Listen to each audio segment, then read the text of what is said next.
Hamas के 7 अक्टूबर 2023 के आतंकी हमले को अब 15 महीने से भी ज्यादा हो चुके, लेकिन इजराइल आज भी गाजा पर डेली बम बरसा रहा है। सीजफायर डील ऑलमोस्ट लॉक होने के बावजूद इजराइल ने पिछले कुछ घंटों में 57 पैलेस्तीनियों को मार गिराया। पिछले एक साल से भी ज्यादा चल रहे इस जंग में अभी तक लगभग पूरे गाजा पट्टी को मिट्टी में मिला दिया गया है, मानो गाजा में घरों को नक्शे से ही मिटा दिया गया हो।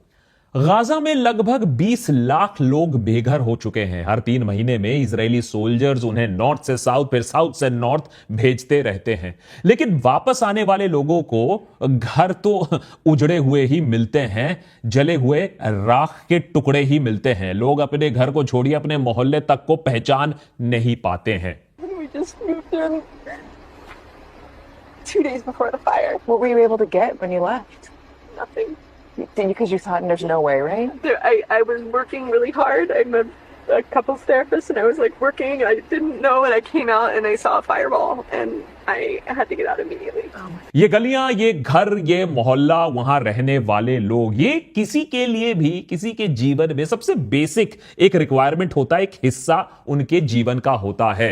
साथ ही साथ इनमें बिताया गया हर लम्हा, अच्छा या बुरा, हर किसी के दिल से काफी करीब होता है।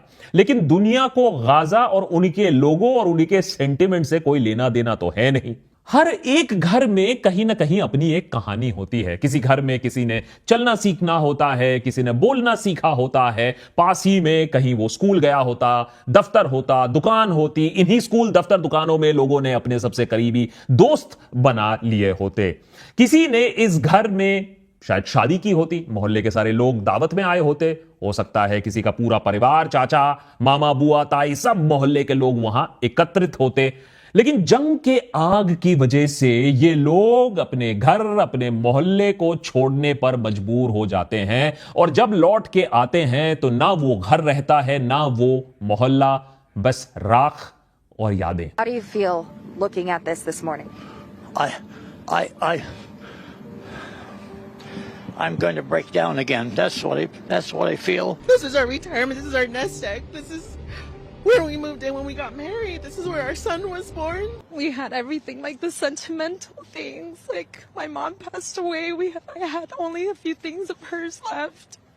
My wedding dress, our wedding album. We left everything. पूरे गाजा में 1.5 लाख से भी ज्यादा घरों को अभी तक मिट्टी में मिला दिया गया है। यहां कोई वापस लौट के भी आए तो उसके लिए रहने की कोई अब जगह बाकी नहीं रही है। इसके अलावा यहां के ज्यादातर स्कूल, यूनिवर्सिटी भी जंग के वजह से मिट्टी में मिल चुके हैं। इन इमारतों के गिरने से लोगों का एक जीवन का एक अहम हिस्सा उनसे छीन लिया गया है। साथ ही साथ कई लोगों के जीवन भर की पूंजी, उनकी रोजी रोटी, उनके सपने, सब कुछ राख में मिल गया। If anything's left, the rocking chair for the baby. I literally just built all of this. You start thinking about all the memories in different parts of the house and whatnot, and then you see your neighbors' houses and everything kind of around, and your heart just breaks. I literally rescued them off the street. They deserve better than this. I'm so sorry. How do I get to my house? I don't know where I'm going after this. I don't know what I'm doing because this is going to take a while for them to clean this up. और ऐसा भी नहीं है कि लोगों के पास अपने घरों को खाली करने का कोई वक्त, कोई समय भी उनको मिला होता। अक्सर इजरायली सैनिक 15 मिनट पहले, हमले के 15 मिनट पहले इवैक्यूएशन ऑर्डर दे देते हैं। ऐसे में इस अफरा तफरी में लोगों के पास इतना समय भी नहीं होता है कि वो अपनी जरूरत की सामान, खाना, पानी, दवाइयां तक ले पाएं, अपने घर को एक बार, आखिरी बार ठीक से देख भी पाएं। ऐसी अफरा तफरी में जब कोई जान बचाकर भागे तो बाहर का मंजर भी और भयानक निकलता है। अक्सर इजरायली सोल्जर्स बंदूक ताने बाहर खड़े होते हैं, मोहल्ले के बाकी परिवारों के साथ। सारे लोग अपने बच्चे, बूढ़े, अपने रिश्तेदार के साथ सड़क पर पैदल चल रहे होते हैं, बंदूक की नोक पर चल रहे होते हैं, लाशों के ढेर के बीच में चल रहे होते। I just leave my car right there. Where's your car? The cop said you have to leave, and I leave my car right there because. आज गाजा के इन 20 लाख लोगों में से कुछ अपने मोहल्ले तक वापस आ पाए हैं। उन्हें सिर्फ और सिर्फ मलबा दिखने को मिलता है। एक हंसती खेलती कम्युनिटी को जो वो पीछे छोड़ गए थे, अब वो मलबे के अंदर दफन हो चुका है। जंग की आग में सब जलकर राख हो चुका है और उसी में किसी ने उनसे नहीं पूछा उस आग ने कि तुम हमास थे या नहीं थे, गिल्टी थे या नहीं थे। और दुनिया को भी, इन सारे पैलेस्टीनियंस को उन्होंने तो गिल्टी करार देके ही रखा है, तो दुनिया कोई आंसू नहीं बहा रहा है इन लोगों के ऊपर। जिंदगी से भरी उनकी ये जो गलियां थी, अब ये घोस्ट टाउन बन चुकी हैं। जिन गलियों में कभी ये सेफ और सिक्योर महसूस अपने आप को करते थे, आज उन्हीं सड़कों पर चलने पर उनकी रूह कांप जाती होगी। इसी मलबे में लाशें दफन होंगी, उनके अपनों की, उनके रिश्तेदारों की, और उनकी चीखें भी, जिसको कोई आज सुनने को तैयार नहीं है। साथ ही इन घोस्ट टाउन्स में कैद है मॉडर्न और पीसफुल सिविलाइजेशन का असली चेहरा। गाजा में अभी तक 46,000 से भी ज्यादा जाने जा चुकी हैं। 46,000। It was my baby, and he died needlessly. Guess what didn't work? 911. All the phone lines were down. He said, "Mom, leave me," and no, Mum can leave the kid. And I've got a broken arm. I couldn't lift him. I couldn't move him. They said, "We've got no water." And I said, "Oh my God, my son is locked in his room." When the fire department brought me back, his cottage was burnt to the ground. लेकिन आज की modern, educated, well connected, high speed internet वाली society, हमारी polity, यहां तक कि पूरी अरब community मौन व्रत धारण करके बैठी हुई है। किसी को फर्क नहीं पड़ता है। कई और लाशें आने वाले सालों तक मलबे के नीचे से निकलेंगी, जिनकी शायद आइडेंटिफिकेशन भी कभी ना होगी। क्या कसूर था इन गलियों में रहने वाले लोगों का? क्या कसूर था गाजा में रहने वाले बच्चों का? बस यही कोई कि वो ऐसे जमीन पर पैदा हो गए जहां उनके जन्म से 50-100 साल पहले ही अंग्रेजों ने यहूदियों के साथ उनके जमीन का एक फैसला कर दिया, उनसे बिना पूछे। जहां दुनिया ने भी उन्हें मरने के लिए छोड़ दिया, एक आंसू बिना बहाए। और बात यहां सिर्फ गाजा की नहीं हो रही है। ऐसा क्यों होता है कि फर्क हमें तभी पड़ता है जब आग की चपेट में हम खुद आते हैं, खुद जल जाते हैं। कैलिफोर्निया में घरों को जलते देख सडनली लोगों को समझ में आ रहा है कि घर खोना क्या होता है, कम्युनिटी खोना क्या होता है। एक साल से जो वही अमेरिका के बम गिरा गिरा कर गाजा को समतल किया जा रहा है, लोगों को मारा जा रहा है, कम्युनिटीज खत्म कर दी जा रही हैं, तब तो यही लोग मजे भी ले रहे थे, खूब प्रोत्साहित कर रहे थे। अब क्या हो गया? क्योंकि आग की लपटें आपको खा गई। खूब कहा था सही राहत इंदौरी साहब ने, लगेगी आग तो आएंगे घर के ही जद में। यहां पे सिर्फ हमारा मकान थोड़ी है। आज कैलिफोर्निया जद में आ गया है तो जान की कीमत समझ में आ रही है। 25 मौतें, बहुत दुख की बात है। 25 निर्दोष जाने गई हैं कैलिफोर्निया में। ये सहानुभूति जो आज लोग दिखा रहे हैं 25 मौतों के ऊपर, वो 46,000 मौतों पर थोड़ा तो आना चाहिए था। क्या सारे ये 46,000 हमास थे? वो 12,000 से ज्यादा बच्चे जो मारे गए गाजा में, क्या वो भी हमास थे? लोगों ने इस जेनोसाइड को भी जस्टिफाई करने का सोचा कैसे? जैसा कि मशहूर हॉलीवुड एक्टर जेम्स वुड ने यह सारा कुछ ट्विटर पे लिख डाला कि गाजा में जो हो रहा है बिल्कुल ठीक हो रहा है, मारे जा रहे हैं, अच्छी बात है, वीडियो शेयर किए जा रहे हैं बॉम्बिंग्स के, और लिखा जा रहा है nice job by the way. आज वही इंसान टीवी पर रो रहा है, गिड़गिड़ा रहा है, क्योंकि उसको समझ में आ रहा है कि अपना घर खोना क्या होता है। Wait, I posted this on X, but Sarah was on with her 8-year-old niece last night. She came out. I'm sorry. Just, one day you're swimming in the pool and the next day it's all gone. But she came out with her little Yeti piggy bank for us to rebuild our house. California में जब महंगे महंगे घर उजड़ रहे थे, celebrities के घर जल रहे थे, तब एम्पैथी और कंपैशन का सैलाब देखने को मिला। न ट्विटर ने कुछ सेंसर किया, न यूट्यूब ने कोई वीडियो टेक डाउन किया। सबने अपना दुख, अपना गुस्सा शेयर किया सोशल मीडिया पर।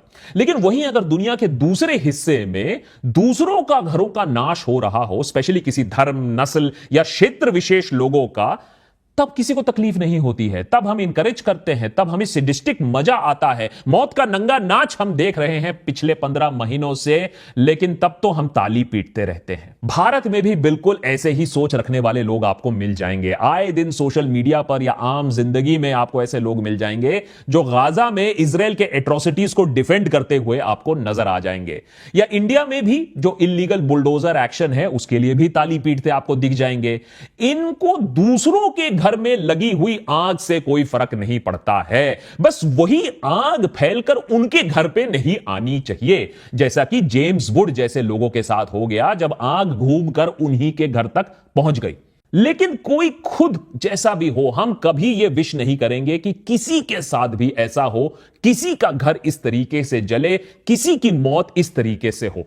देशभक्त पर हम कैलिफोर्निया फायर्स को कर्मा नहीं बुला रहे हैं और ना ही ये हम कह रहे हैं अमेरिका के लिए कोई सीख है, लेकिन ये आशा हम जरूर रखते हैं कि लोग ये बात समझे कि किसी का घर ध्वस्त होना, किसी का बेघर होना, किसी का बिना वजह मर जाना जश्न का कारण नहीं हो सकता है, इंकरेजमेंट का कारण नहीं हो सकता है। और आपको यह कंपैरिजन सही लगे या ना लगे, आपको ये विजुअल्स गलत लगे या ना लगे, उद्देश्य यह था कि हम आपको समझाने की यह कोशिश करें कि आपदा किसी के ऊपर भी आ सकती है, चाहे वो वॉर हो या वो नेचुरल कैलामिटी हो, लेकिन थोड़ी इंसानियत हमें भी दिखानी पड़ेगी। कैलिफोर्निया में आज भी आग धू धू करके जल रहा है। तेज हवाओं और सूखे मौसम के कारण एक जंगल की आग ने धीरे धीरे भीषण रूप इख्तियार कर लिया। इस भयानक आग ने कुछ ही दिनों में लॉस एंजलिस की कई इलाकों को अपने चपेट में ले लिया। 2 लाख से भी ज्यादा लोगों को इवैक्यूएट करना पड़ा इस वजह से, और करीबन 25 लोगों की मौत हो गई इस आग के चलते। इस आग की शुरुआत 7 जनवरी की सुबह को हुई, जब पैसिफिक पैलिसेड्स, जो लॉस एंजलिस का सबसे अमीर इलाकों में से एक है, उसके पास एक बुश फायर के रूप में यह आग शुरू होती है। अगले हफ्ते में ही यह आग के चपेट में 23,000 एकड़ से ज्यादा जमीन आ जाती है। 5,000 से ज्यादा स्ट्रक्चर्स पूरी तरीके से तबाह हो जाते हैं या उन्हें नुकसान पहुंच जाती है। इसमें जेम्स वुड समेत कई मशहूर हॉलीवुड एक्टर्स, डायरेक्टर्स और म्यूजिशियंस की प्रॉपर्टीज भी शामिल हैं, करोड़ों अरबों रुपए की। अब लॉस एंजलिस के भी दूसरे इलाके ईटन में भी वाइल्ड फायर शुरू हो चुका है, जो अब तक धीरे धीरे 14,000 एकड़ तक फैल चुकी है। इसके अलावा कुछ छोटे wild Fyers Los Angeles county के दूसरे हिस्सों में भी फैल चुकी है। इस भयानक आग का असली कारण अभी तक नहीं पता चला है। कॉन्स्पिरेसी थ्योरीज को अगर आप साइड में रख दे तो एक्सपर्ट्स कह रहे हैं कि वेदर कंडीशंस ऐसी हुई हैं, सूखा ऐसा पड़ा है, इसके वजह से आग की लपटें और भी ज्यादा बढ़ी हैं। अक्टूबर से लेकर सदर्न कैलिफोर्निया में सिर्फ 10% एवरेज बारिश हुई है। इस सूखे मौसम के साथ साथ तेज हवाओं ने आग को भीषण रूप दे दिया है। अमेरिका के नेशनल वेदर सर्विस ने पहले ही 20 मिलियन लोगों को रेड फ्लैग वार्निंग भी अब जारी कर दी है, यह संकेत देते हुए कि आग अभी और भी फैल सकता है। इस आग की वजह से अमेरिका में एक पॉलिटिकल जंग भी छिड़ चुका है डेमोक्रेट्स और रिपब्लिकन्स के बीच में।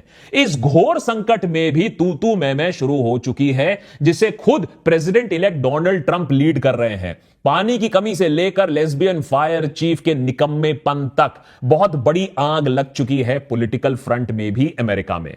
आज अमेरिका जैसा एडवांस देश आग के सामने घुटने टेकता हुआ नजर आ रहा है।